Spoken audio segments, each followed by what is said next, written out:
最近おじいちゃんいるから違うけど久しぶりにバイブスあげてこう俺さんできるスイカ Hello everybody and welcome back to another episode of Castaway Anime. I'm Neon Manta.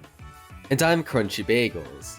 And today we're diving back into far and away the most beloved, highly demanded series in the history of the podcast. That's right, baby. It's Bleach, and we're entering its second arc, the Soul Society Sneak Entry arc. So grab a drink, kick back, and listen up, because this might take a while.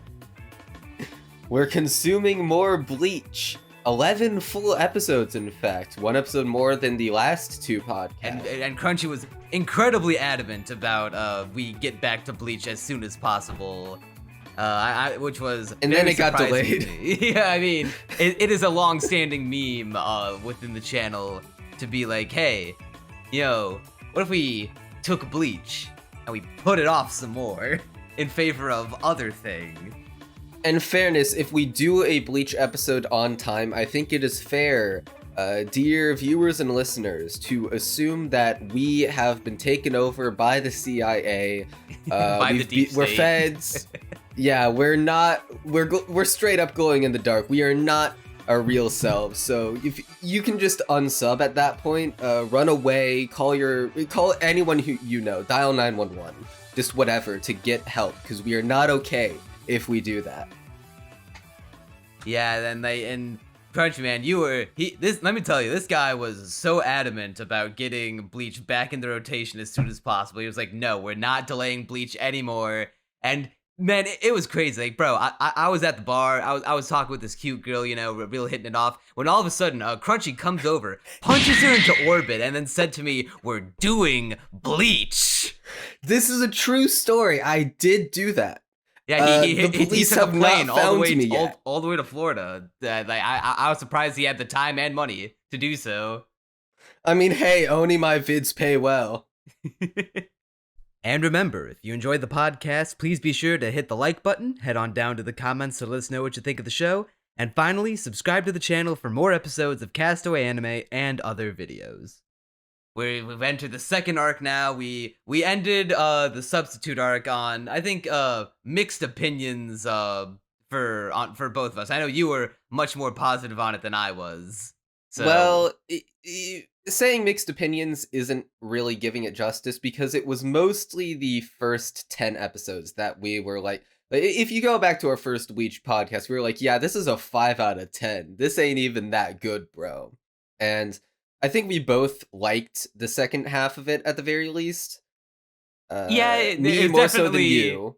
Yeah, you were definitely like surprisingly on board the Bleach train, and I was just like, I mean, yeah, it's like it's getting interesting, but it's still missing that oomph, It's like But I mean, we did match scores at the end, so we were both like solid 7 on the arc as a whole, as I recall.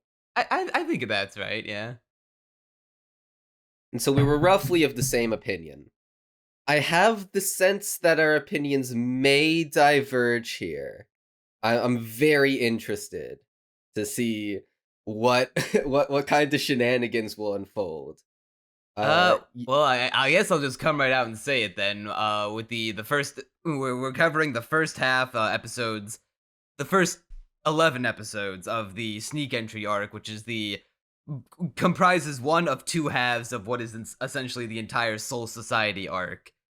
And so, with this, I would say I'm coming around more to Bleach, but not in the sense of, oh my god, the show is like incredible, it's like a must-watch, but more along the lines of, this is decent popcorn entertainment that I don't have to think about too hard, that I can just turn on, exist in it for 20 minutes at a time, and then start the next episode without having to think about it too much. There are shows that I really like, and most of the time that is because they have intricate characterization, or, wonderful theming, or a gripping story, something, deep and interesting to hook me in, or maybe it's a slice of life where I'm just really hooked into the characters. We all know I'm a slice of life fan, right? We all know I'm not always the biggest fan of action shows and that I'm supposed to be the slice of life guy. So it makes sense that there would be a few, cozy slice of life shows up there that maybe don't have anything too deep about them, but through their masterful comedy and wonderful and fun characterization are just, perfect for a slice of life fan such as I. I have zero justification to like Bleach as much as I do, and I've had to concede that there is no way I could possibly rationalize with any sort of logic the amount that I enjoyed watching these episodes.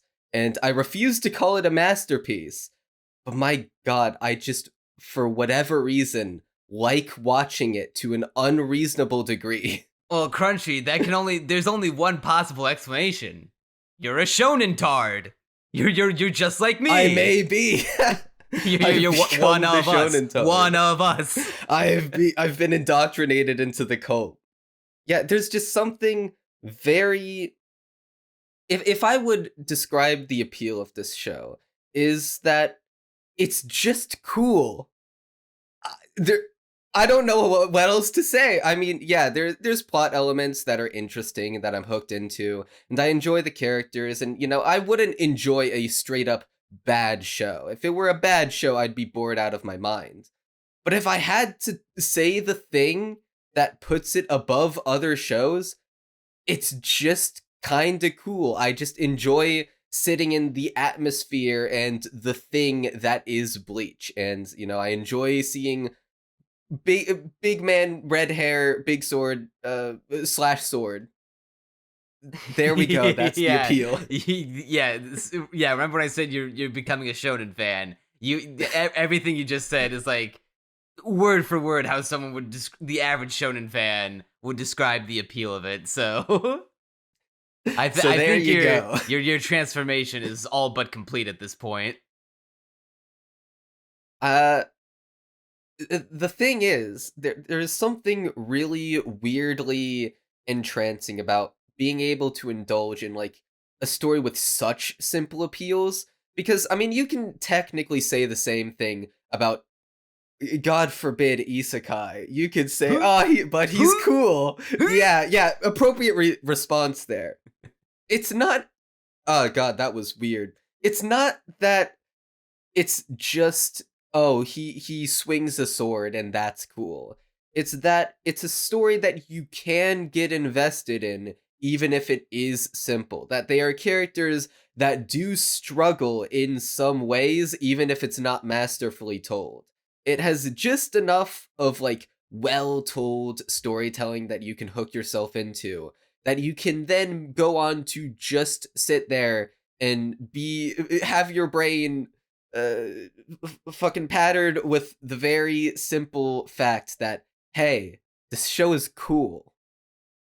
Yeah, those are the two words that I would best use to describe Bleach to this point. Just enough. Like, there's just enough action to keep you engaged on a moment-to-moment basis. There's just enough likability in the characters to keep you engaged with them and want to see them succeed on their quest. There's just enough intrigue in the world and how these mechanics work to keep you invested episode to episode. Just enough of a hook between episodes in the story. It's not this deep philosophical masterpiece of like clashing ideologies that's gonna like make you sit there and ponder, like really put your hand to your chin and get to stroking. It's just a simple, straightforward, hey, here's some fun, likable characters, here's some cool powers. They're going on a mission to save this their friend that you can get into with some very basic but effective themes to get you keep you invested in the show. And well, see, you say it's just enough, and I don't disagree. But the weird thing is, although I can acknowledge, hey, this is like doing just enough to keep most people entertained, I'm sitting there like, but I just enjoy it to an unreasonable degree.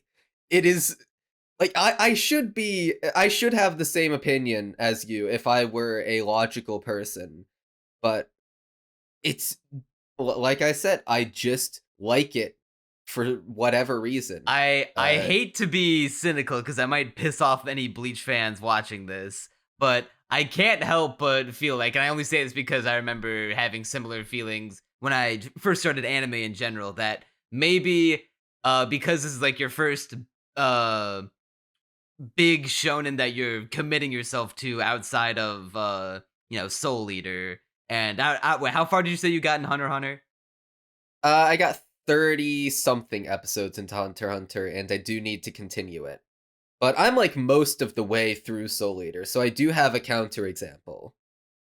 Okay, I was And gonna on say, top of that, I mean, as some far as other bits of shonen, but not as far as any like other long running ones. traditional, yeah, long running shonen, because like Soul Eater is only like 50 episodes of content, whereas Hunter x Hunter is like is Hunter x Hunter at like not counting the manga, which is still going 140 to this day. something. Okay, yeah, I know it was like at least 100, and Bleach, if we count the filler episodes, is like 360, but if we take them out, it's more like we're not watching yeah, those. yeah, I know. I like when we take them out, it's like what 200. Oh no, something around there. That. I Also, thought it was a little less than that, actually. I think as we go along, we're also gonna have to take into account the 1,000-year Blood War arc. That's gonna only continue to grow Yeah. as we cover the show. Yeah, I there's a part of me that can't help but wonder. It's like this is the first one that outside of I'd say Hunter x Hunter that would fit like the traditional battle shonen mold.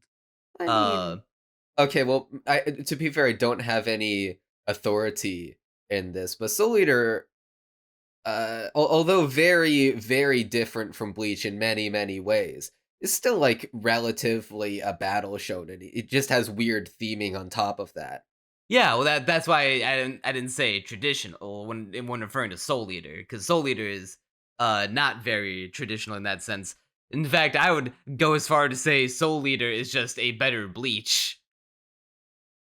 It is better constructed, even if I have some complaints about that, but we'll not get into that. And to be fair, I do also have some complaints with Bleach, but I mean, I just like it. Yeah, And I think there's something refreshing to have, because you were saying that like, oh, maybe it's just because it's my first, and maybe it is, right? yeah, But like the reason I'm saying that is like I'm sitting here thinking like, man, if he had, I wonder like how his opinion of Bleach might change if he and this might piss off Bleach fans even more. Saw but it's my go-to. Naruto. If he saw Naruto.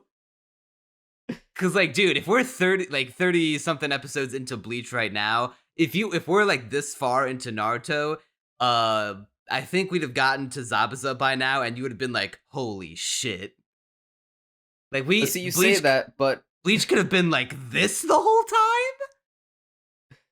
time. simultaneously, well, first of all, even I have to acknowledge that Bleach. Maybe someone out there will crucify me for this. It's kind of a slow-paced show. Like, I mean, I know there's a the lot beginning here. Let me. the first arc. Well, is yeah, very definitely the slow-paced. beginning. But what I mean by that, in the first arc was where it was the most apparent. But on a moment-to-moment basis, although a lot will be happening, it will often take a long time for things to happen.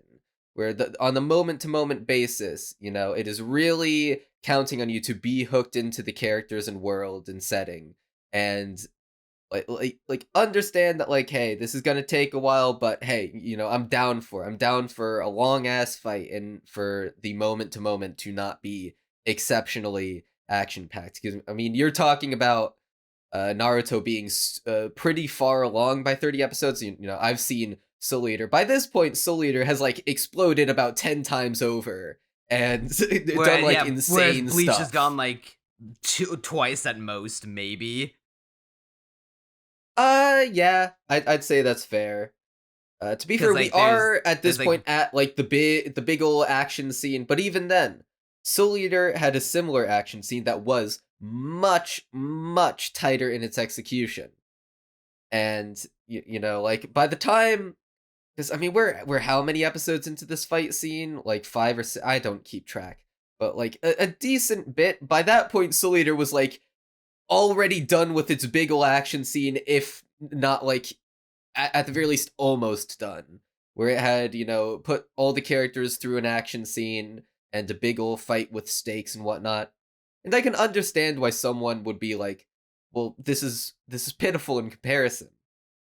But I think the fact that it is so simple is part of what endears me to it. It doesn't always have to be firing on all cylinders. You can just sit in Bleach and enjoy the Bleach and consume all the Bleach. I mean, probably not in real life, but if we're talking about the show, then yeah. I mean, yes, reality is an illusion. I am not truly consuming the Bleach. You probably shouldn't quite literally sit in Bleach, and it's probably bad for your skin. Nah, I mean, I've tried it. It was a pretty fun experience. I liked sitting in Bleach. There was definitely a trance that I fell into, just watching the show, where it was like it was so effortless to click the next episode button. Not just because, oh god, I'm on a deadline and I have to watch all these episodes by the time we have to record so I can get the episode out on time, but in the sense of like, even if we had shook up the schedule to be like, hey, let's do the second half of the sneak entry arc next week's episode, I could definitely see myself being in the mood to just watch another. I could absolutely do it.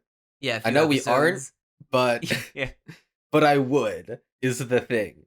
And while that does sound like a compliment, to being like, oh yeah, you could just watch the next episode so easily, I say that in the same way that's like, oh yeah, I could just, reach into a bag of goldfish and just, continue to shovel goldfish into my mouth without thinking about it, but I'm not exactly, I'm not, that's just it, I'm not thinking about it. It's not like, whereas I think of a show that I love to pieces that I marathon, like The Owl House, where it's like, every single episode is like an experience that like makes me like happy to be alive and consuming it in real time, where it's like there's a sense of like jubilation that I get from clicking the next episode button for Owl House, where it's like, oh boy, here, like, I get to watch another episode of this incredible show. I am truly blessed. Whereas like I'm with Bleach, I'm like, the episode ends and I'm just, I can click the next episode button. Sure, I've got time.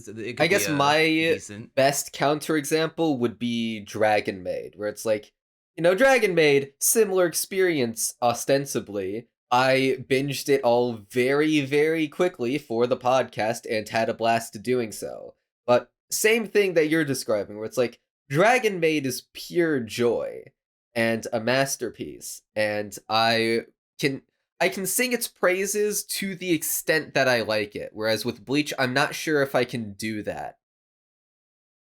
Well, here, let's try to get to the root of the problem so we can best dissect this. What is holding Bleach back from being one of those shows where we're smashing the mouse for the next episode button in like heated anticipation?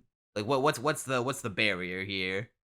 I think I can sum up this show's main problem, and I say problem, obviously I'm stupidly hooked into this show for no apparent reason. But if I had to sum up like the main narrative problem that I would say is making it not a masterpiece, I don't think Kubo properly planned out Ichigo's character. He is trying to do things with him, and he's getting some success, but he's not quite there. He's the main character, right? Why does he feel as wooden might be too like damning? Not wooden, definitely not. I like Ichigo. Yeah, I mean, I'm not in love with him. I don't hate the guy. I don't dislike him, but he just feels like he kind of exists. He's far and away better than like your average shitbox isekai protagonist. Well, that's literally comparing the worst possible counterexample. But like, as far as protagonists and main characters go, if we limit it to the realm of just shonen, of the ones I've seen, he's like among my of the ones I've seen that I like, he's among my least favorite. Like, Luffy's way better, Goku's way better, Naruto, Deku, Light, Gon. Maka, I'd say, is a better protagonist. Yeah, That's my definitely. counterexample. The only ones I can think of who are like are on his level that well, actually no, I like Ichigo more than Tanjiro because I just find Tanjiro annoying. Absolutely, not even a contest. God, I do not like Tanjiro whatsoever. That's a topic for another day. But you've seen Jujutsu Kaisen, at least some of Jujutsu Kaisen. I haven't yet. His main character's name is Yuji, right? I think so. Been a do you while like since I have indulged in. Is Yuji better than Ichigo at the point that you've seen him at? I'd probably say no. Jujutsu Kaisen is pretty good, but it's got better pacing. But like Yuji, I mean, his characters are kind of basic, almost like Bleach, but I think Bleach is more endearing. So I'd say Ichigo is a protagonist I at the very least like more than Yuji. I just thought of some more better examples. Senku from Doctor Stone, Emma from Promised Neverland, Denji fucking like shit stomps Ichigo. Well, yeah. And actually, I think Chainsaw Man is a good counterexample for Bleach in the sense that if we were to take Bleach as the most simple shonen, well, maybe not the most simple shonen, but a relatively simple narrative that you can, gobble up at a quick rate because it's so simple. Chainsaw Man is a little psychological, a little weird, a little perverse even, one could say. And it's got more densely packed appeals, more dense pacing. I think it's an interesting counterexample in that, well, A, I've watched it, so I actually know what the hell you're talking about. But two, it is so different in terms of tone and atmosphere and, the execution than Bleach. And it's also, admittedly, more the type of story that I would want to write. I could not write Bleach. I'll say that straight up. It's too simple for me to ever write. Oh wow! So you think you're so much better than Tite Kubo and his? I'm gonna end you. Well, dude, Bleach fan's gonna fucking hang you from nail you to the goddamn cross. You think you're so it's much not better even than that this I think critically acclaimed? Well, maybe not critically, but like beloved mangaka. One of the guys who made the big three. Well, it's the same way in which I wouldn't write Azumanga Daioh, which I gave a 10 out of 10. It's just like it's not the type of story that I would write, even though I do lap them both up to death. All right, well, I'll let the Bleach fans decide your fate then. Guys, I didn't mean it as an insult. Don't hang me. But yeah, I do understand what you're saying. You had mentioned that Chainsaw Man is a very dense show, and then that got me thinking. Yeah, you know what? That's the thing that with Bleach, it's the opposite of dense. It's very light. Like what is the main primary theme that is happening in this arc right now? What is like the goal of the story? We're saving Rukia from giving up her life so that way Ichigo can continue living on, and like the only theme that I really picked up on was like the intertwining of people's destinies and how coming to a person's life might affect someone, like because it's stated that Rukia is like feels bad for coming into Ichigo's life because if she had never met him, then he would not have been wrapped up in all this soul reaper mess and get all these like all hurt all the time and have to put himself at risk for his friends.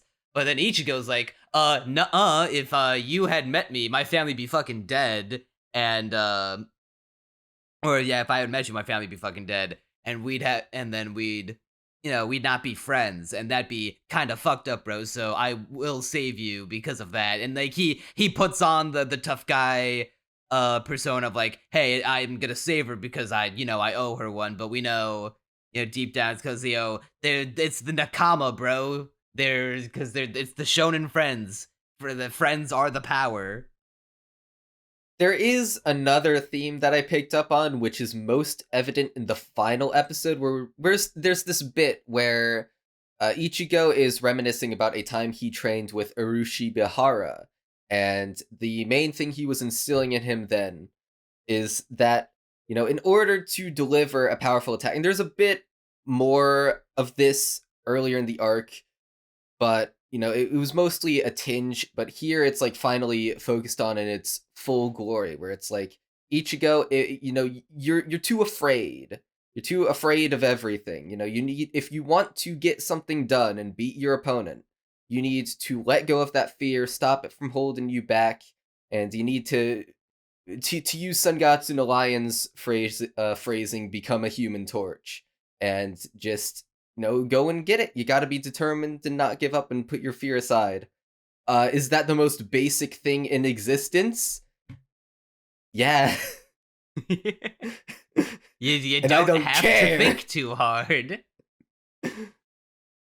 Yeah, and it is very, I guess, vapidly motivational, and I know that sounds like the worst kind of put down, but I don't even necessarily mind that for this theme, where it was like, I was getting kind of hooked into it. There were aspects of it that I were not hooked into, and that I will proceed to complain about, but, there are parts of it that were speaking to me on a very basic level that I could appreciate. But going back to what we were saying about Ichigo, I think I like Ichigo way more than you do. I'm gonna say that outright. My problem with that, I don't think I like fully elaborated on before, is that for being the main character, he feels like less developed, or at least, very least, like as developed as his friends, the side characters, which I feel like shouldn't be the case. He's definitely not the most deep and interesting character out there, but counterpoint, I like even simple, I've said this in videos before, I like simple characters so long as their personalities are very, very enjoyable to watch on screen. And I think Ichigo is an enjoyable presence. He has varied dynamics with different characters. The most readily apparent one, like Ishida. At first, he was very argumentative with Ishida, and then eventually Ichigo and Ishida became more on like friendly terms, and Ishida became the more serious and stoic one. And so, to counter that, Kubo was like, bro, let's just introduce Ganju to the narrative. And Ichigo and Ganju are basically an even more intense of what Ishida and Ichigo were like at first, where they're just constantly bickering, and it's hilarious to see on screen. I love Ganju's introduction of him literally riding a boar and just asserting himself into the scene.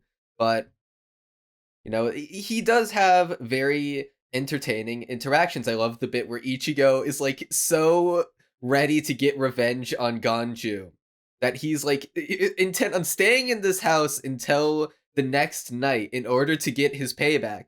But then the cat, I'm blanking on his name right now, but the cat is Yoruichi, and he's like, you're here to save Rukia, right?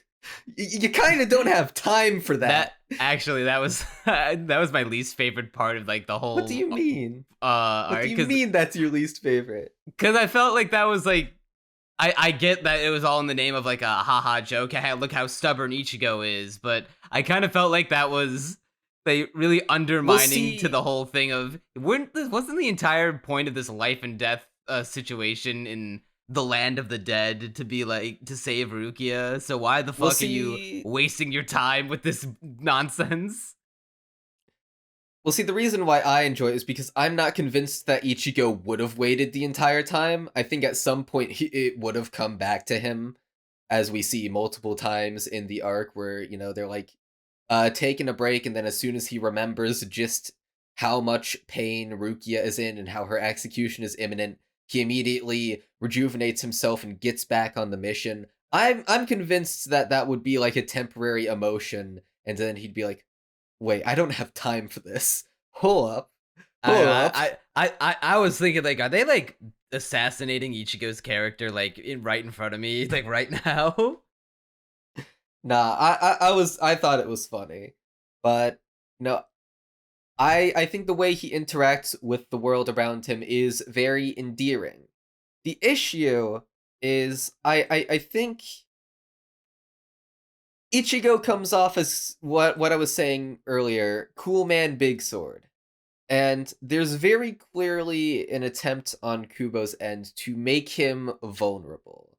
Because he is, at the end of the day, just this, very, I mean, maybe edgy is not the right word, but he's very He's a little aggressive edgy. and hot-headed. He's and not, moody.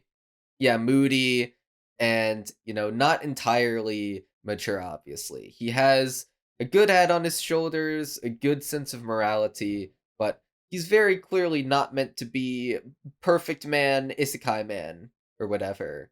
And the most evident, or rather, the moment in which it is most evident is when Ichigo is said by Urashibahara to have fear.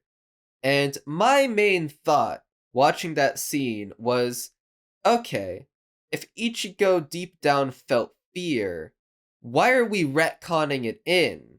Why wasn't this a thing established throughout the entire Soul Society arc that had been building up and simmering up to this moment so that Ichigo could overcome it and it would feel like this emotionally cathartic moment? But instead, because Kubo doesn't seem to have it all planned out, he has to retcon in a scene where Urashibahara is telling him, yo, you're afraid of things, and that's why you're not getting anywhere, in order for Ichigo to have the climax of an arc that isn't really earned. Yeah, it's. Has he beaten Renji at the episode that we ended on? I couldn't tell if he was like defeated Renji or if he's gonna like get back up. Renji seems he seems pretty damn defeated. I think Renji's down for good, but he's also a good guy, so he's gonna join Ichigo's side anyway. That's pretty evident just from what we know. Renji knows about the conspiracy to kill Rukia. By the way, there's a conspiracy now. Yeah, That's cool. that's the interesting part of the story. That's the one little just enough hook that's keeping you engaged from episode to episode, where it's like, the mission just by itself, maybe it would get stale if we had to, especially if we had to keep running away from the Soul Reapers all the time. I was getting pretty tired of that when all like the whole gang gets separated and they just spend a majority of their time just running from a faceless mob of Soul Reapers. That was probably the least interesting part of well, okay, the least interesting episode is the first one, because the entire point of that episode is there's a gatekeeper, Ichigo beats him easily. Ichigo's training worked, guys. It's not really as much of a hook as I would have liked for our introduction to the Soul Society. There's not really a lot of exploring the world in that episode, which is what I expected and what I wanted. But the second least interesting part of the arc is when Ichigo and Ganju are running from the Faceless Soul Reapers, because they're grunts. They're stormtroopers. They're cannon fodder. They're not actually a threat. Yeah, the only ones that pose themselves a threat are like the bald pole dude and the pretty boy with the weird eyebrows.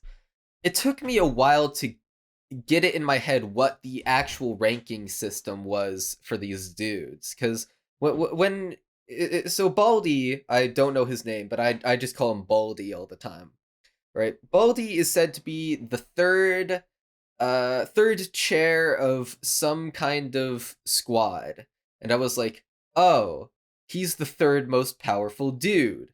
He's not. He's the third most powerful dude within his squad. Yeah.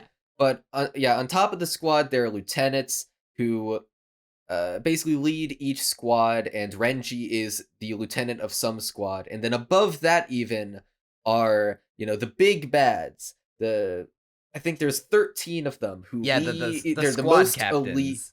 Yeah, the captains. They're the most elite Soul Reapers, and it took me a while to come to terms with that.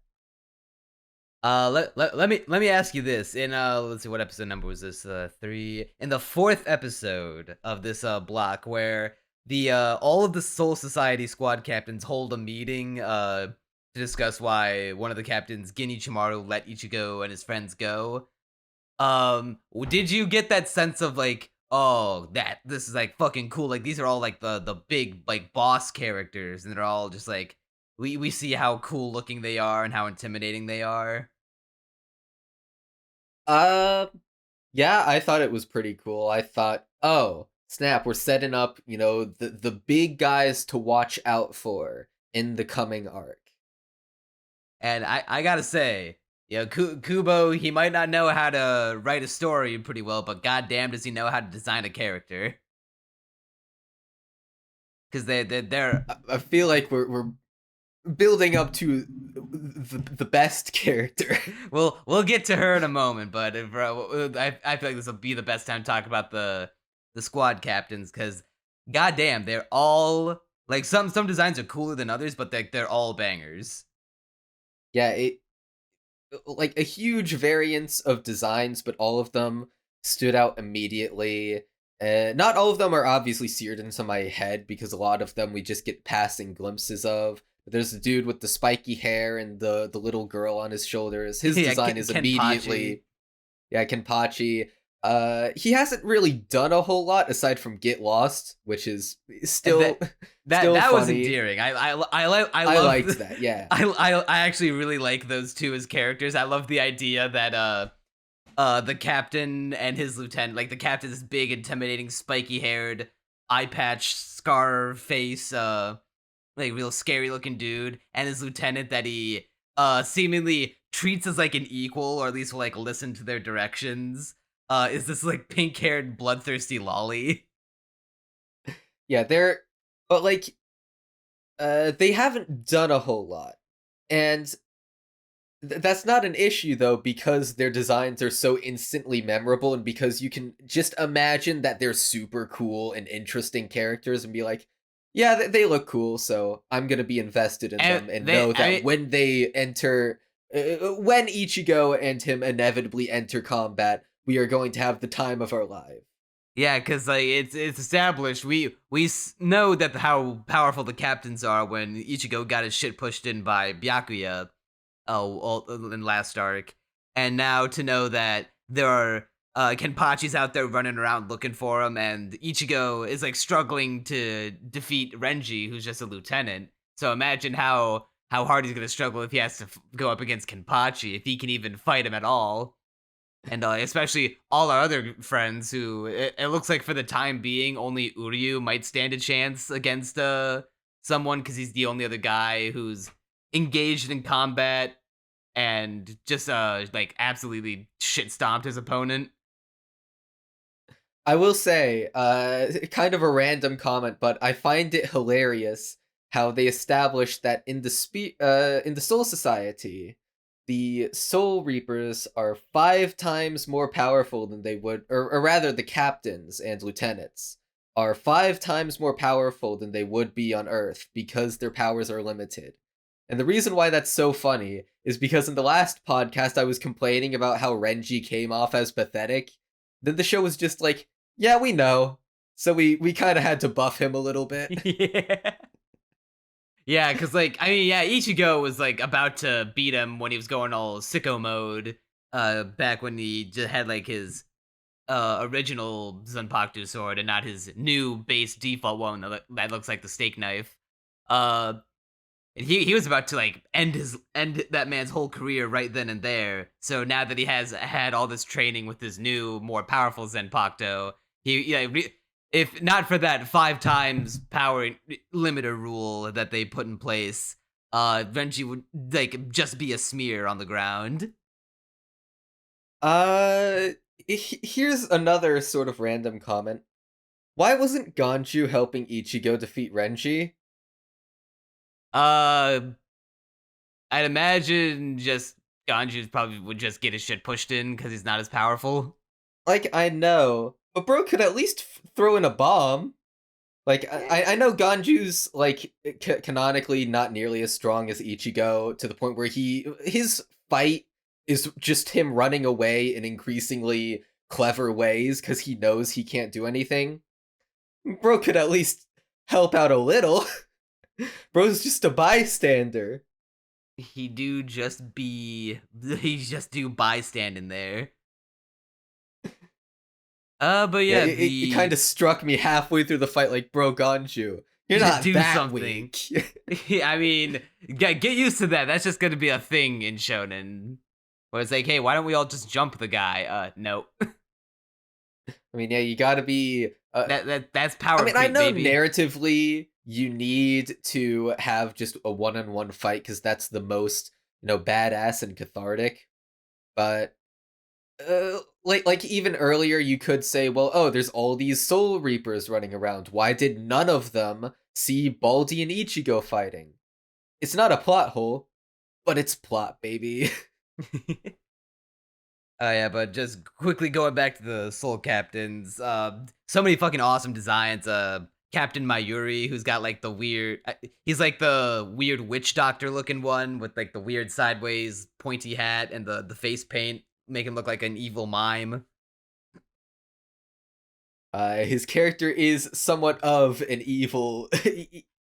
I think he said that he wants to experiment on people. Yeah, it's also cool to know that the squad captains are not you would think like the Soul Society like are on this quest to destroy the Hollows and bring balance to the cycle of souls. You'd think they'd be mostly morally upstanding people, and the guys like Byakuya and Renji are just like well, it sucks that we have to do it this way, but the rules are the rules, and we got to do it to maintain the natural order. No, we got guys like Kenpachi and Ichimaru and Mayuri who are just like pretty evil, or at the very least have like less than upstanding moral standards. I mean, hey, whoever's the strongest. No, I guess they're the best at soul reaping. Yeah, there's the dude who has like a giant. I think he had like a knight helmet on, or like some kind of big helmet that we only see like a couple glimpses of in that meeting, and never again throughout this arc. But I remember him. There's like a dude with like I think a blindfold, like this black dude with a blindfold or like a headband. I couldn't remember which one. I think it was a blindfold. And I think he had like a piece of straw in his mouth. Admittedly, I'm not too. My memory of all the dudes isn't too good, but What'd you think about Sosuke Aizen, if you remember him? Sosuke Aizen, is he the dude he knows of the conspiracy? He's the one who proposes it. Is that the dude? He's the one who meets with Renji with and he's got the glasses, and he's sus of Ichimaru, who is very clearly like just actually evil. I mean, if his face wasn't enough to tell you, I don't know what will. Like, but you could argue that, like, Kenpachi is just like he unhinged and just like battle hungry, but maybe he doesn't. Maybe he has like some moral code. The Ichimaru is like is probably gonna kill all these guys if given the chance. Yeah, and he's very. At the very least, set up to be the guy who is running the whole conspiracy to kill Rukia. As well as perhaps her, I mean, this isn't nearly as confirmed, but maybe her brother, because he's so on board with it. At least if I had to suspect someone colluding with Ichimaru. But yeah, Aizen, I'm interested in him. Because he's like immediately, he susses out Ichimaru pretty quickly and is like, "Yo, what are you doing? Why did you let them go? I'm a little sus, bro." And he leaves the meeting halfway through in order to do something on the battlefield, which is not yet known. But No, he's clearly he's doing something very plot relevant, and I'm interested as to what that thing is. It's I have a feeling it's gonna be something cool. I He's have no doubt in my mind. So now getting back to the story at hand, you know, the gang, they're trying to get into the Soul Society. What was it called? The Seireitei, or whatever the capital thing is, to get some Yeah, answers? Seireitei. I'm not Okay, sure yeah. exactly how to pronounce it, but that's roughly it. Yeah, they get past the big old gatekeeper dude, but then Ichimaru meets him at the gate and just goes, nuh-uh, and then just sends them all away and shuts it again. And so they're hanging out in the what again, essentially the slums of the Soul Society, or like the ghetto, where they trying to figure out how to get in. And that's when Yoruichi is like, "All right, I know someone, and they might be able to help us get in, and because we don't have any other option." And so they take the Ichigo and the crew to go see the leader of the Shiba clan, the number one fireworks master, whatever the title was, and so far the hottest Bleach girl, Kukaku Shiba. You're saying so far as if someone's going to top her, and that frightens me. Because how do you even top Kukaku Shiba? It's yeah, she's fucking like really good, dude. Dude, the second I saw her on screen, I think I posted her like first frame on screen to Discord saying something like "Holy shit" or "Jesus Christ." Yeah, you're like Jesus Christ. And I was like, hear me out. Yeah, you don't even have to say "hear me out." It's just like it's just anyone would. So I mean, I've heard people saying for a long time, "Yo, the Bleach girls are so hot," and I'm like, I mean, not so far. You know, like Rukia, yeah, I like her design, not particularly in that regard, but you know, I enjoy her. Orihime is cute. She's got some fun moments. I'm more endeared to her every passing episode. But Kukaku Shiba, man. Hey, I mean, Tatsuki was pretty hot too, but yeah, Kukaku's is on another level. It's like this such a specific aesthetic too, of like this she's got this clan like Japanese gang clan top on, exposing her like just massive fucking tits first of all, because that's how Kubo likes them. You'll find that out if you didn't already figure it out with Orihime. You'll just continue to learn as the show goes on. Well, see, that's not even why I'm so I mean, attracted to her. I mean, it's definitely helping, but not even helping for me. It's just that she's so disheveled looking. Like, I keep there's forgetting no quicker way. That's just your go-to. This is my thing. Yeah, that's my thing. Yeah, she's got the unkempt spiky hair with like a half-wrapped like bandage turban. Yeah, she's got like she's got a prosthetic arm, which gives her the impression of well, I say impression of, she literally is just this battle-hardened warrior who has been dealing with explosives her entire life. That's rather dangerous. Yeah, they never even explain why she's missing an arm. They just like, you're only left to infer, like, did she lose it in a fight? Did she like blow it up accidentally? And it's like, it just serves to make her look really cool. Yeah, it's such a perfect design for what she is intended to be, which is someone who's been around the ringer a few times, who knows her stuff, who deals with explosives all day, and is very gung-ho and has a feisty personality, and does step on Ichigo, and scares the hell out of Ganju as his older sister. Yeah, and it's like, I don't know if you noticed this. I just couldn't help but laugh when it came up. There's the one scene where they're introducing the cannon that they're gonna use to shoot the gang into the capital, you know, through the barrier. And as Ganju's like announcing the name of it, she just kicks him, and then like the shot is like her foot is like in the center frame. Yeah, I I think. couldn't help but Okay, no, I was laugh. conflating that with another shot, but yeah. Yeah, I know about the one you talked about where she is stepping on Ichigo's head, and I do also in fact wish that were me. But when the foot is like just completely in the center frame, like taking up more real estate than her head is, I was just like, Oh, I did. Okay, I remember that now.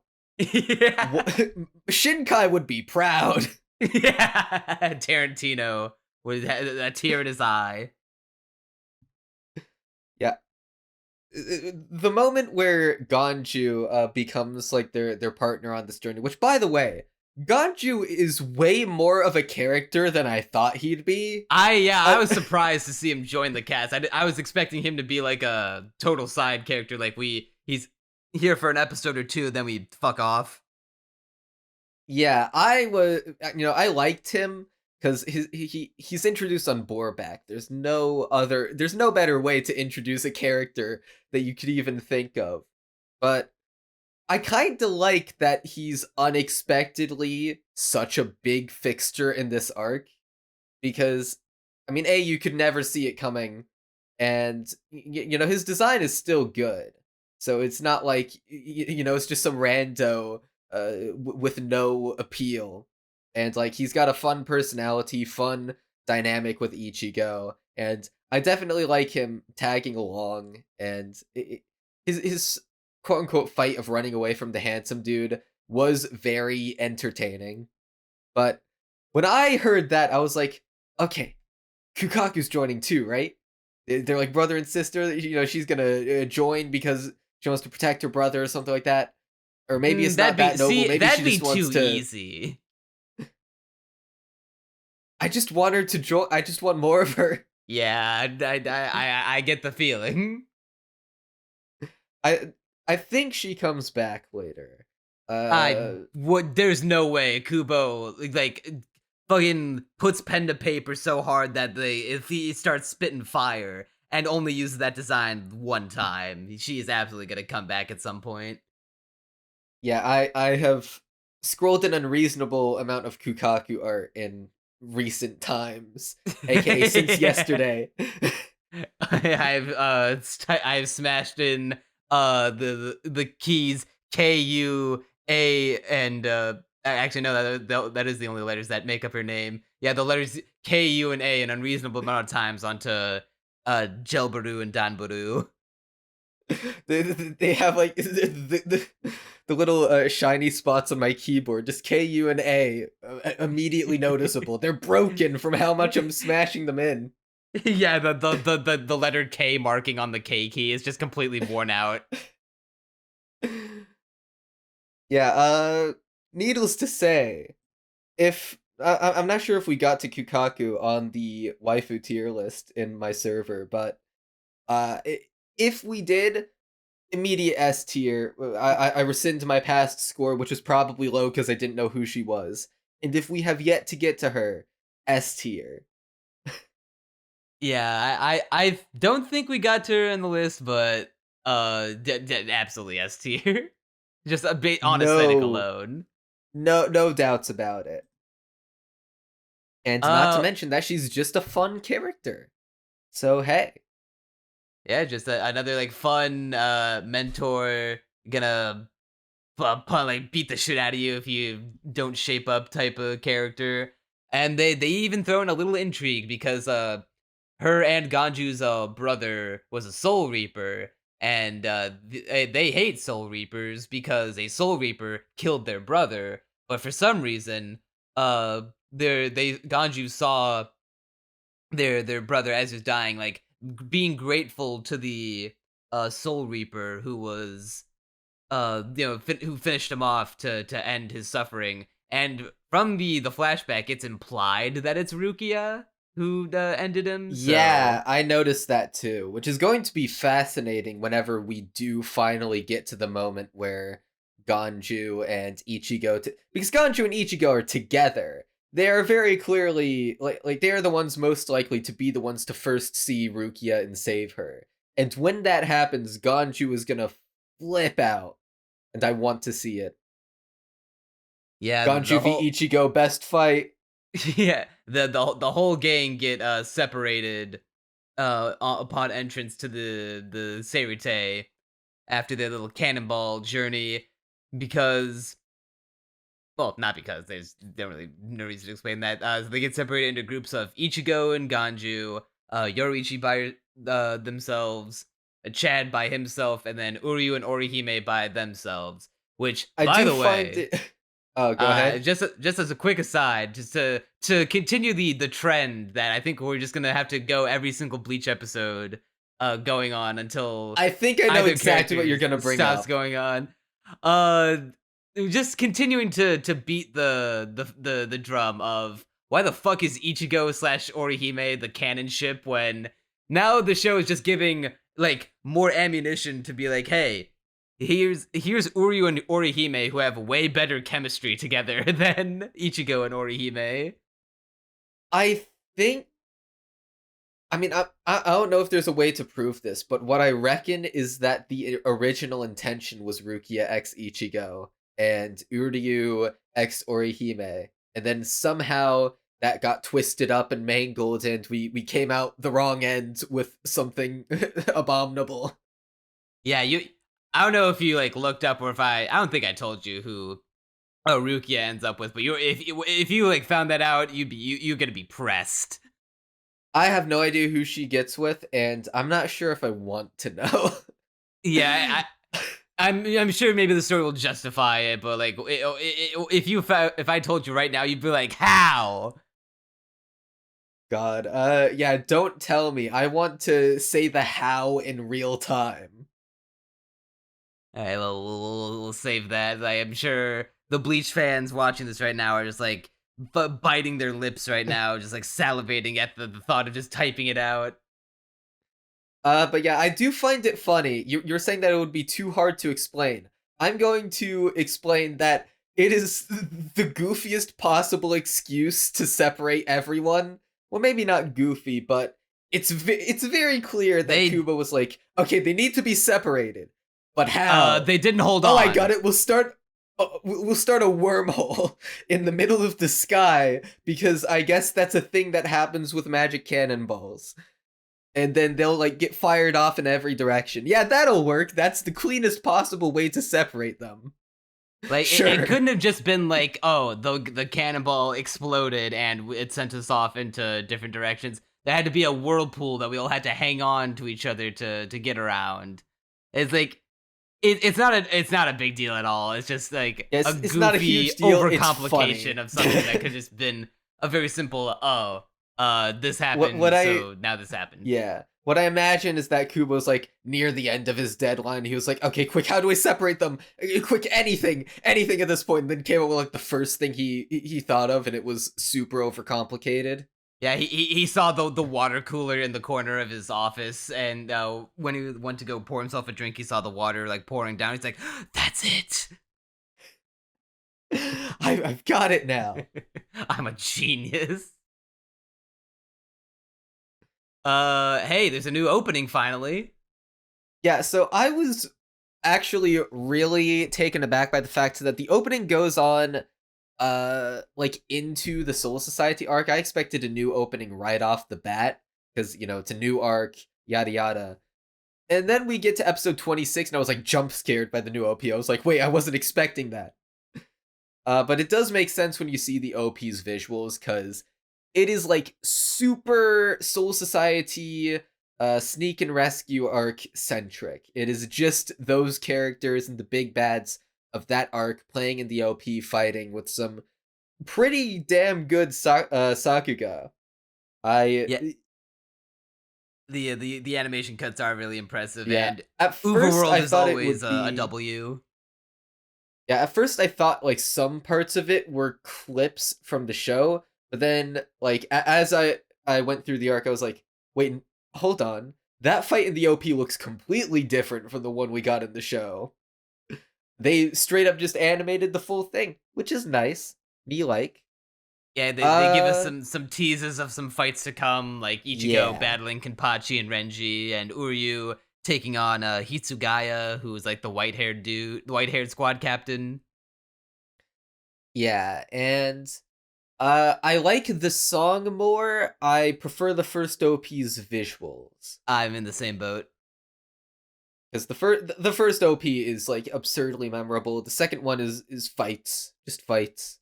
Which, I mean, nothing wrong with fights, but it's a little less memorable than just all the absurd visualizations of the first OP that will stick with me eerily long. Yeah, I agree completely. There's also a new ED while we're on the subject, and what's cool about this one that I didn't register to me until I saw the second one is that the EDs are focused on different squad captains and their lieutenants. Like, each one is a new lieutenant? Yeah, each one is like a new captain and lieutenant. Okay, so a bit of a story here. I saw the ED one time and thought it was weird that it only focused on I forget who. It was Renji and Byakuya lieutenants. the first time. Yeah, and then I was like, huh, that's odd. And then I skipped it every other time, so I didn't pick up on that.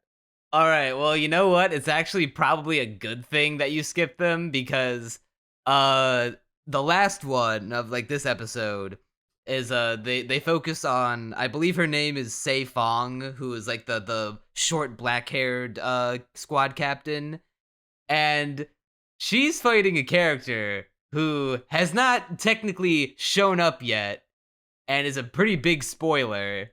And I don't know what they were thinking putting that character in there. It's like putting the gun devil in that one Chainsaw Man ED. Yeah, like you won't have context for it unless you know, but if you're like me and you know, then you're like, "Oh, that's really like kind of dumb." Yeah, I've always skipped the EDs for Bleach, and I occasionally skip the OP, though they're both relatively solid, so sometimes I don't. I don't know, it's on a whim. Depends on how much I'm hankering to get back to the next episode as quickly as possible. I will say, song-wise, it's not very memorable to me at all. It's just neat that it focuses on different captains and lieutenants. Yeah, none of the EDs have great songs that I would want to listen to each time. The OPs have slightly better songs, but I mean, the first one I wouldn't even put on a playlist. The second one is a toss-up. I definitely put the second one on a playlist. It doesn't go as hard as I would like. Like, there's not a. I wish there was a bigger crescendo into the chorus, but it's Uberworld, so I'm just kind of predisposed to like it. Well, see, I'm not hooked into Japanese bands as much as you are, so Give it a couple more years. eventually. Let's see. Is there anything else we want to talk about? The fights are cool.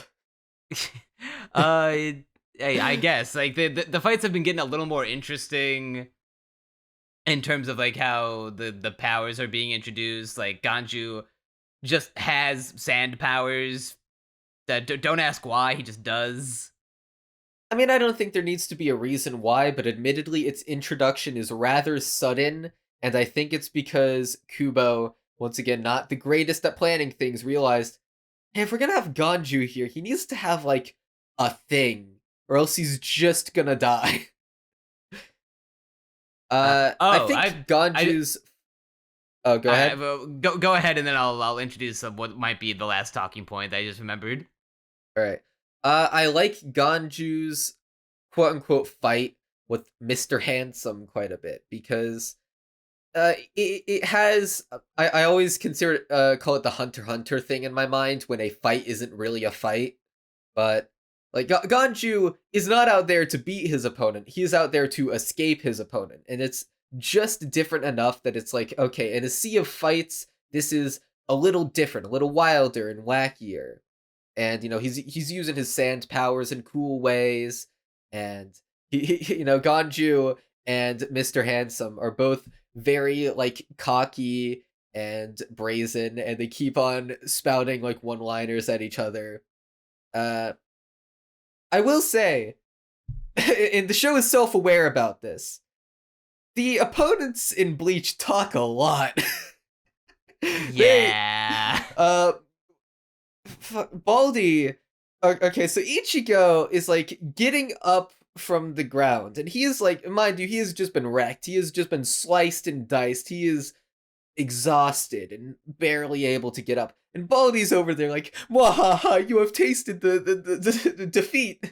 I have finally bested you once and for all. You're just a little weakling." I'm not sure if that's what he said, but something to that tune. And I'm just like, he's right there. You could kill him right now. He can't fight back.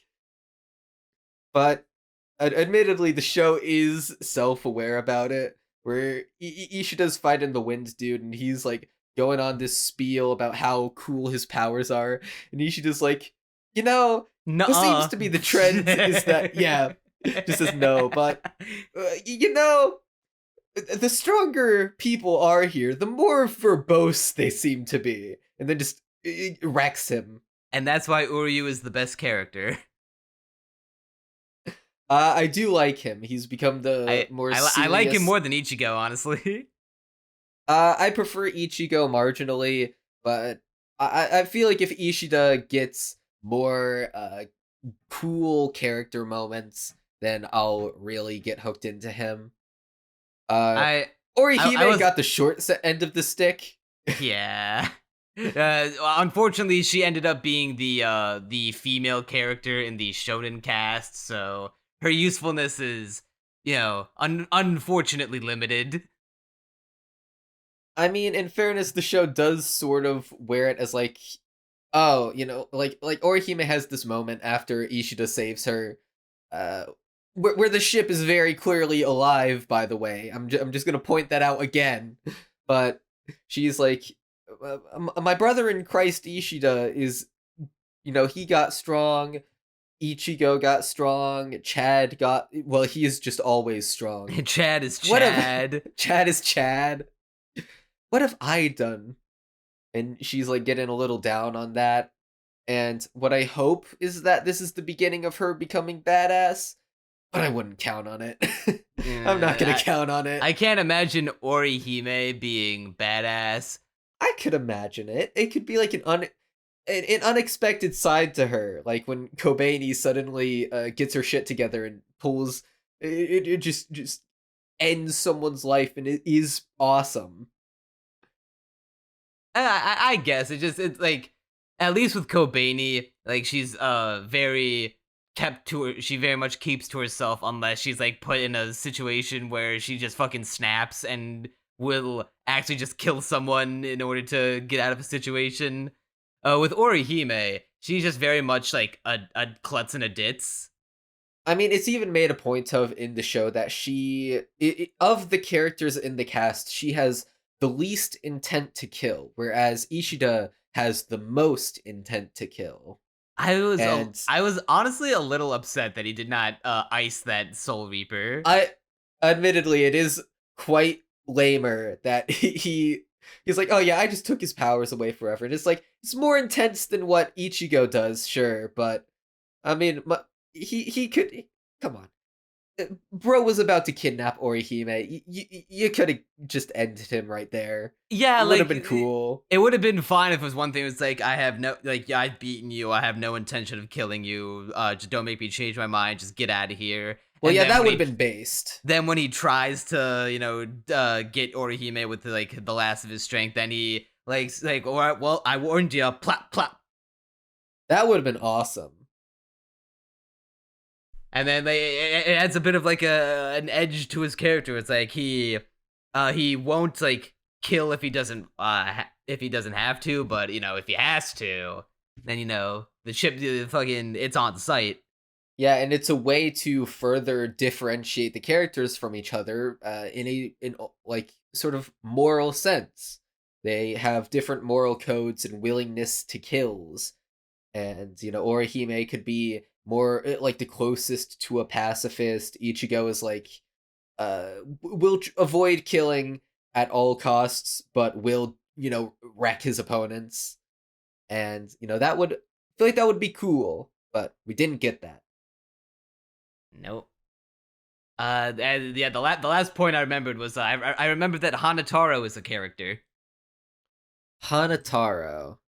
He's Okay, the beta male simp. Oh yeah. I'm very glad that you were able to recognize him based on that description. Not his name, but beta male simp. That's what got me. That's what he is. Like, Yeah. point out the falsehood. So his whole thing is that he's a janitor. Yeah. He's part of the 4th squad, and they're the healing squad as well as the janitors. They clean the sewers, and that's why they know how to navigate the sewers, whereas most other people just assume their opponents will stay on the surface stupidly. Well, also because it's well hidden, but bit of a glaring oversight in their plans. But yeah, Hanataro, I think I'm getting that right. I think that's right. He because he cleans the sewers, his shrivelly, shivery little composure. His Slovenian like... femboy body. Why Slovenian? I don't know. It's just that I heard Maxor say it once, and now I can't unhear it. Yeah, he brings them down to the sewer, and he wants to save Rukia too, because he was like, yo, I was caring for Rukia as her attendant and cleaning her cell, and I heard some stories about Ichigo, and was like, yo, I want to save Rukia too. So he helps out our main boys, and he's kind of along for the ride now. He's a bystander along with Ganju, which it makes complete sense why he's a bystander. He couldn't do nothing. He'd get destroyed. I think they explicitly say he's too weak to even wield a Zanpakuto. Yeah, they're the healers. They can't fight, and so they go into the sewers because it's the only way they're gonna escape fighting, essentially. Yeah, they go down to where our audience lives. Exactly. And I don't really have any strong feelings about him. He's there. He's not bad. Not super endearing. I find it very funny that the only reason he wants to join this journey is on the surface it's just to be like, oh yeah, Rukia seemed like a pretty cool person, and I feel like she doesn't really deserve the shit that she's getting. But that he's trying to get some. Like, you just know. I mean, I didn't get that implication, but it would not surprise me. It just makes too much sense. Otherwise, literally, I'm gonna save this prisoner because her stories were cool. I mean, I could see it being in someone's moral code. I'm not going to pretend like I'd be that heroic, but I would want to save someone imprisoned on death row for doing something that, in all honesty, is not worthy of death in the slightest. I mean, I'd be a scaredy cat and not do anything with it, but... No, I'd want to do something, I just wouldn't. And I think that might just about do it for this arc. It ends with Ichigo going to save Rukia. Has a big fight with Renji, beats Renji seemingly, and Kenpachi might be closing in soon. And we got the other squad captains out there. Captain Mayuri's entering the mix. Trying to think of literally anything else, but I think we might have covered everything. It makes sense for a show with such simple appeals to have a relatively short podcast. I know it's an hour long, but you have to understand most of these are bordering on 2 hours. Yeah, also y'all ain't gonna watch it anyway, so... I mean, true. Maybe the new thumbnail format will draw a few more clicks hopefully. in, but... Yeah. So what? Let's end the podcast with a one more talking point. What can Bleach do from here to elevate it into a show that's like you are more excited to hit the next episode button with more excitement? Flesh out Ichigo as a protagonist a little more, give him some more weaknesses, make him struggle a little bit. I mean, obviously he struggles in his fights, but give him, a little thing at the core of his character and personality. Give an emotional struggle. Yeah. I mean, I guess you could also call saving Rukia an emotional struggle, but I think y'all know what we mean at this point. Yeah, but Character that's everyone's emotional struggle that's on this journey. So it's not exactly unique. So give him just that little spark to make him come alive. Not to say I don't like his character. I'm far less harsh on it than Neon was. But, I like this boy and I want to like him a little more. And other than that, I'm gonna make go ahead and, Orihime cool again. I was gonna say, gonna save that voice line for later. Oh god, I know. And I can only imagine the Lovecraftian horrors it will be used for. Editron's already put in overtime making an edit. I'm gonna break Editron one of these days. Bro's gonna get me canceled 20 times over. Yeah. What I think what Bleach needs to do, it needs to get a central, like, it needs to figure out what Ichigo's like deal is emotionally, so that way he has more of a spice to him outside from him being like a moody, I'm gonna be the stubborn, strong shonen boy that no one ever was. Make the side characters have a little more stake in the narrative, which, to be fair, looks like they've been doing a good job of.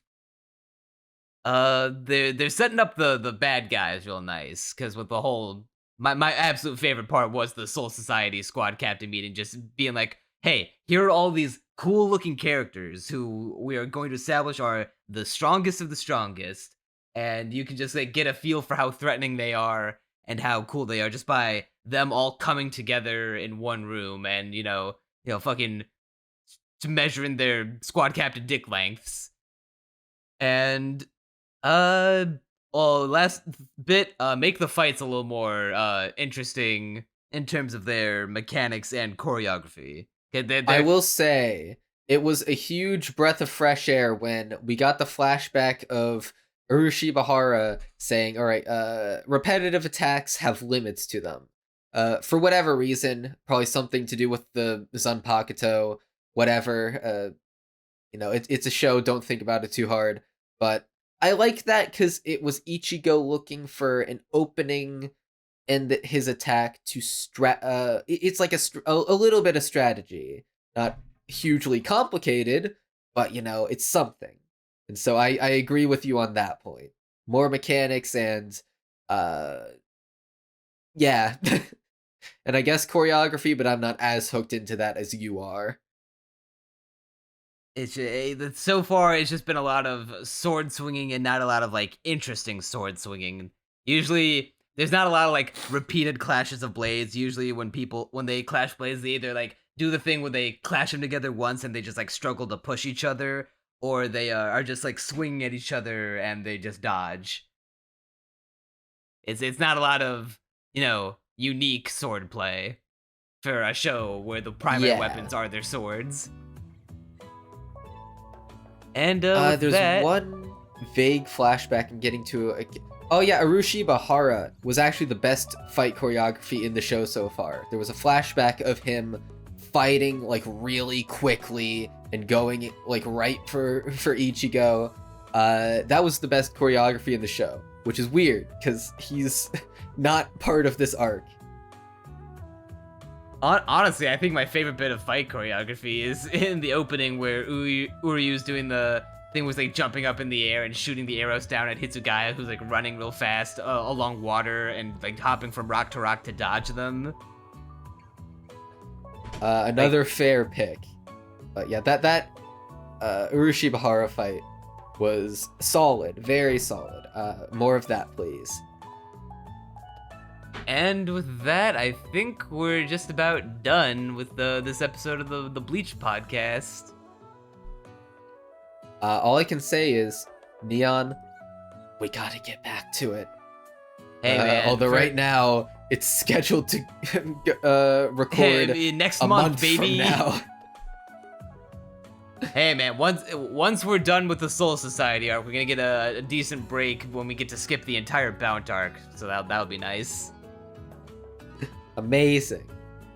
And if you want to keep up with the Bleach podcast, all three of you still watching at this point, go ahead and hit the subscribe button, like the video, and head on down to the comments to tell us how wrong we are about Bleach and how it's actually the best of the big three, and that Naruto and One Piece are overrated, and that Ichigo is actually the coolest character ever, and that Ichigo and X Orihime actually makes total sense, and that Rukia shippers are actually the scum of the earth. Go ahead and let us all know about that in the comments down below. That'll do it for this episode of the Castaway Anime Podcast. I'm Neon Manta. And I'm Bleached Bagels. And you'll see us next time.